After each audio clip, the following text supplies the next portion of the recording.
London, 11th of August 1986. I boarded a 7 o'clock train to Dover, en route for Switzerland.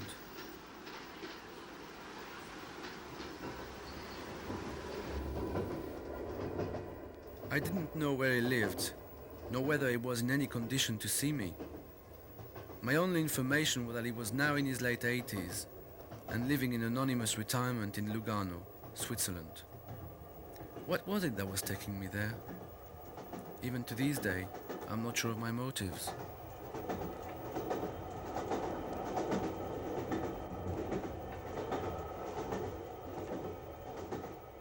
Some days ago, in the corner of a newspaper, a small headline read, "Filmmaker Vincente Minnelli dies at 73. No more melodramas, no more colors, just a single fade to black." I wonder whether they ever met in Hollywood.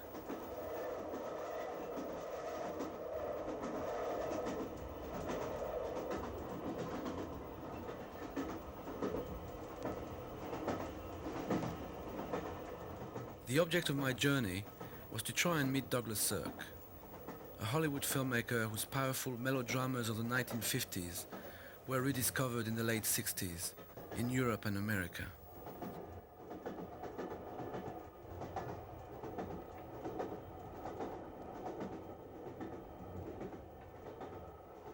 Nobody knew Douglas Sirk in Hollywood when he arrived from Germany, where he had worked as a top director in theater and for the UFO Film Company.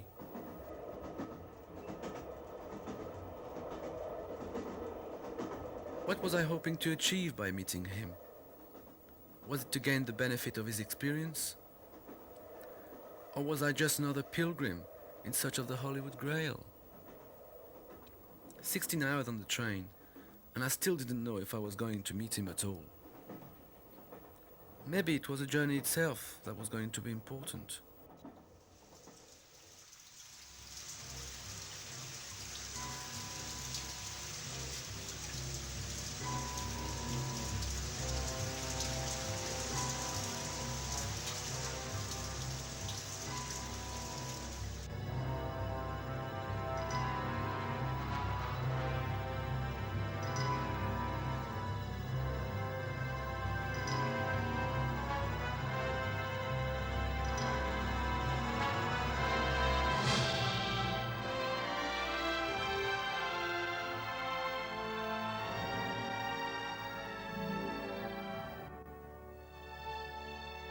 Lugano by night, with its colorful neon lights everywhere and swaying palm trees, looks like a smaller tropical version of Los Angeles, the city of angels, complete with large American cars cruising along the lakeside.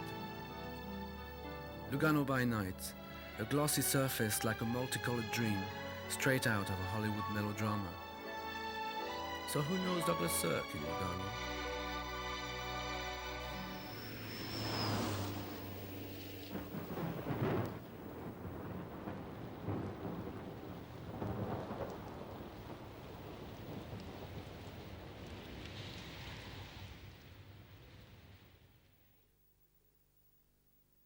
Windows have always had a great, well, I'd say they hold a kind of secret. A window is like a big hole on a long, dark road, a long, long road covered with snow. This is what you feel when you look out the window. And this is why I couldn't say why windows are important. I can only say it's because through them, light, the sun, rain and darkness can enter the rooms that man has built in order to protect himself from the outside world. Through the window, rain falls, the sound of rain falling on the ground.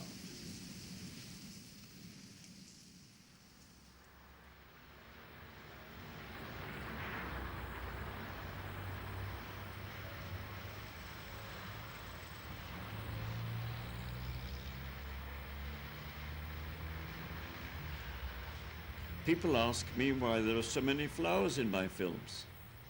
Because these homes are tombs, mausoleums filled with the corpses of plants. The flowers have been sheared and are dead. and they fill the homes with a funeral air. All my endings, even the happy ones, are pessimistic. The end of every story is death. Like an obsession, all the more so magnified by my reason for being here, everywhere I look, people and objects alike seem to remind me of Douglas Sirk's films.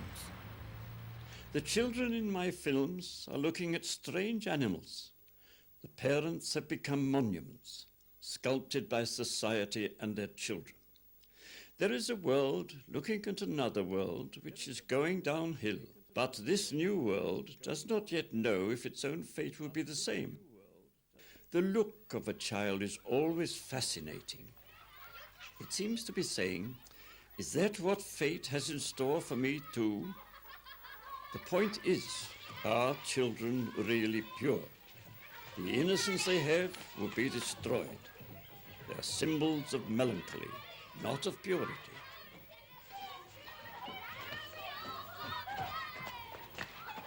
Maybe what Sirk says is true.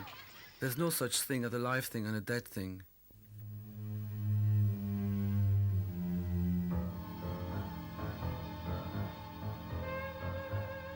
In the Baroque foyer of the Kursaal Cinema, a woman in a pink dress walks up a golden-red spiral staircase. Howard Hawks' Rio Bravo is on tonight, and Dorothy Malone is in town. Or is she? Robert Stack can't be too far. Times really don't change for heroes.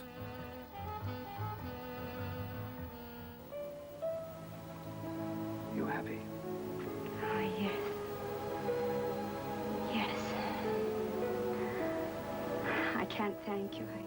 I can't begin to thank you for giving me the chance. No, thanks. Something we did together. Yes. I am not as pessimistic as I may sometimes appear. I do believe in happiness. Happiness must be there because it can be destroyed. Only things which are doomed can be so painfully tender. Things which last may have a certain beauty in themselves, but they do not have this strange power which only appears at certain moments. What is love without the giving? Without love, you're only living an imitation of life.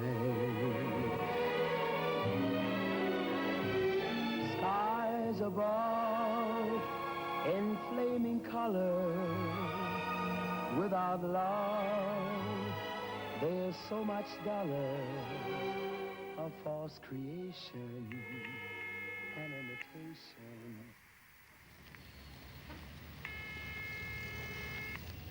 Buongiorno, servizio informazioni, posso aiutarla? Yes, good morning. Could you tell me if you have a number for a Mr. Sirk in Lugano, please? Hold on, I'll have a look for you.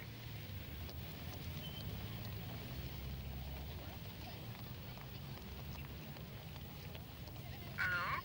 Yes? The only Sirk I've here is a Mr. Douglas Sirk who lives in Rubigliana. Yes, that's it. Can I have his telephone number, please? The number is 624079. Oh, great, thanks. You wouldn't happen to have his address as well, would you? The address is flat 3A, Vallorba, Rubigliana. Is that in Lugano? No, not quite. It's about a mile and a half away, a small village overlooking Lake Lugano.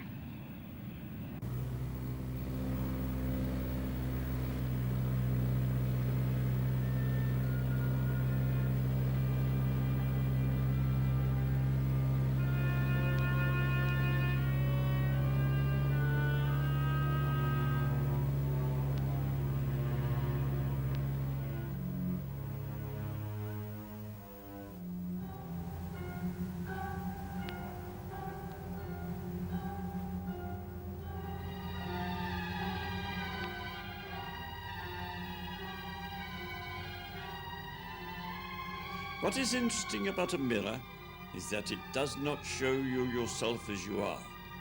It shows you your own opposite. There are so many darned mirrors in my films.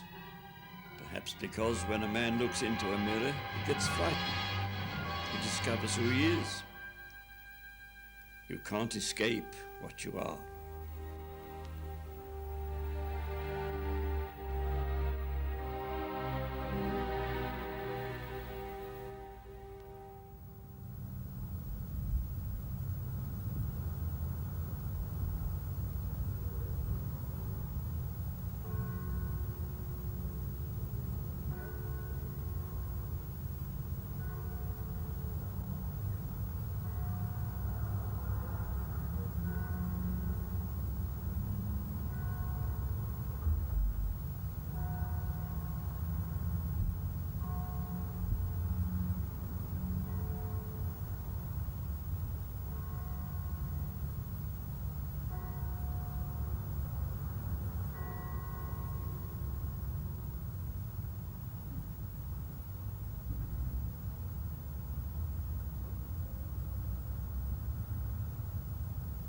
The heavenly electricity.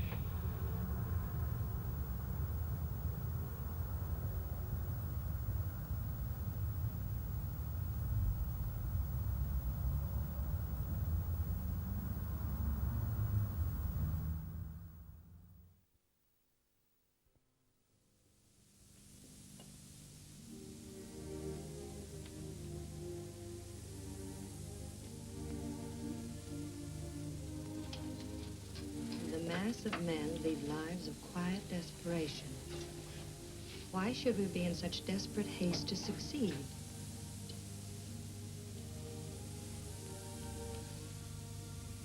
If a man does not keep pace with his companions, perhaps it's because he hears a different drummer. Let him step to the music which he hears, however measured or far away. Lugano, 15th of August 1986. Dear Laura, for what seemed to be 10 minutes but must have been 2 hours in real time, the Technicolor dream in CinemaScope came to life. Kyle and Merrily Headley from Written on the Wind came out of the screen and made it to the river on time. Immobile statues shed their skins and started to move at 24 frames a second. The deep blue, red and yellow colors of those 1950s Hollywood movies that I love so much merged together as never seen before. Mirrors stopped reflecting for no apparent reason, and so cinema, for a while, found a glorious new lease of life. There is still a lot that heaven allows. I met Mrs. Cirque, who introduced me to Mr. Cirque, who had just come back from hospital for a checkup.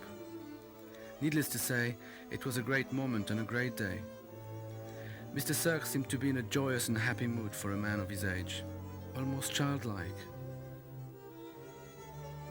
So Laura, I may be a bit mad, but as Douglas Sirk once said, I was mad, but the gods being always in favor of madness were on my side.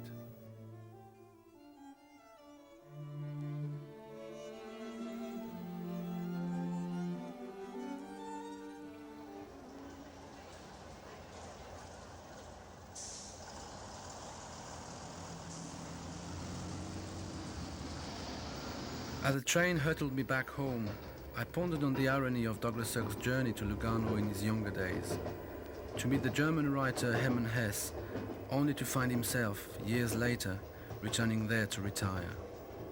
Another circle is closed. I am interested in circularity, in the circle. People arriving back at the place they started out from. This is why you will find what I call tragic rondos in many of my films. People going in circles. This is what most of my characters are doing.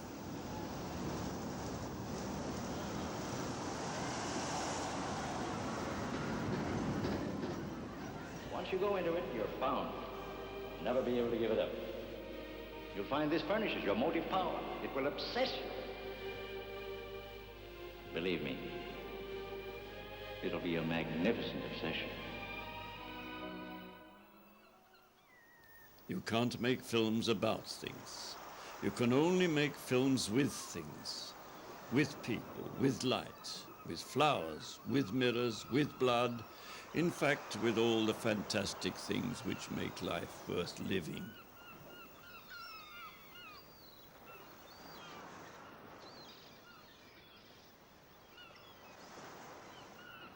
On asking Cirque if he had any advice to give to a young filmmaker, he replied, "Hell, don't do it." But it was already too late.